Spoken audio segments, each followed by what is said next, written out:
യുദ്ധം അവസാനിപ്പിക്കാനായി മുന്നോട്ട് വെച്ച സമാധാന പദ്ധതി ഇറാൻ തള്ളിയതോടെ പേർഷ്യൻ ഉൾക്കടലിലെ ഖാർഗ് ദ്വീപിനെ കരയാക്രമണത്തിലൂടെ പിടിച്ചെടുത്ത ഇറാനെ സമ്മർദ്ദത്തിലാക്കാൻ US പ്രസിഡന്റ് ഡൊണാൾഡ് ട്രംപ് നീക്കം തുടങ്ങി.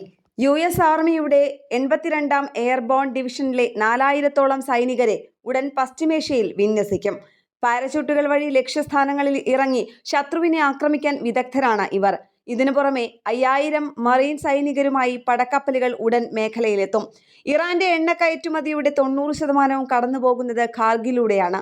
ഖാർഗിനെ വച്ച് വിലപേശിയാൽ ഇറാൻ ഹോർമുസ് കടലിടുക്ക് തുറക്കുമോ എന്നും സമാധാന കരാറിന് വഴങ്ങുമെന്നും US കരുതുന്നു. കരയാക്രമണത്തിന് മുതിർന്നാൽ പേർഷ്യൻ ഉൾക്കടലിൽ മുഴുവൻ നേവൽ മൈനുകൾ വിതറുമെന്നാണ് ഇറാന്റെ മുന്നറിയിപ്പ്. ട്രംപ് മുന്നോട്ട് വെച്ച നിർദ്ദേശങ്ങൾ ഇവയാണ്. ഇറാന്റെ നതാൽസ്, ഇസ്ഫഹാൻ, ഫോർഡോ ആണവ കേന്ദ്രങ്ങൾ ഇല്ലാതാക്കണം. നീക്കങ്ങൾ അന്താരാഷ്ട്ര ആണവോർജ ഏജൻസി നിരീക്ഷിക്കും. ആണവശേഷി ഇല്ലാതാക്കണം. സമ്പുഷ്ടീകരിച്ച യുറേനിയം ഏജൻസിക്ക് നൽകണം. ഭാവിയിൽ ആണവായുധങ്ങൾ പാടില്ല. മിസൈലുകളുടെ പരിധി നിയന്ത്രിക്കണം. വൈദ്യുതിക്ക് US-ന്റെ സഹകരണത്തോടെ ബുഷെഹറിൽ സിവിലിയൻ ആണവ പദ്ധതി നടപ്പാക്കും.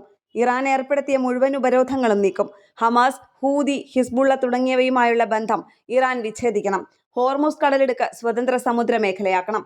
എന്നാൽ ഇറാൻ പറയുന്നത് ആക്രമണം പൂർണ്ണമായി അവസാനിപ്പിക്കണം, യുദ്ധം ആവർത്തിക്കില്ലെന്ന ഉറപ്പ്, നഷ്ടപരിഹാരം വേണമെന്നും മേഖലയിലെ എല്ലാ സംഘർഷങ്ങളും അവസാനിപ്പിക്കണമെന്നുമാണ്.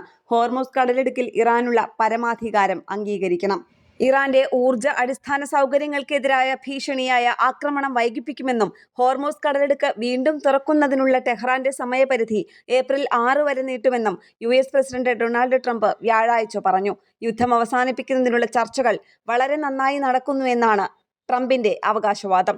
നിർണായകമായ കപ്പൽപാത അടച്ചിട്ടാൽ ഇറാന്റെ ഊർജ്ജ നിലയങ്ങളെ US ലക്ഷ്യമിടുന്നുവെന്ന ട്രംപിന്റെ വൻ മുന്നറിയിപ്പിൽ നിന്നുള്ള ഒരു പിന്മാറ്റമാണ് ഇത്. ഇറാന്റെ ഊർജ്ജ നിലയങ്ങളെ US ലക്ഷ്യമിട്ടാൽ ഡീസലൈസേഷൻ സൗകര്യങ്ങൾ ഉൾപ്പെടെയുള്ള പ്രാദേശിക അടിസ്ഥാന സൗകര്യങ്ങൾക്കെതിരെ പ്രതികാരം ചെയ്യുമെന്നാണ് ഇറാന്റെ ഭീഷണി.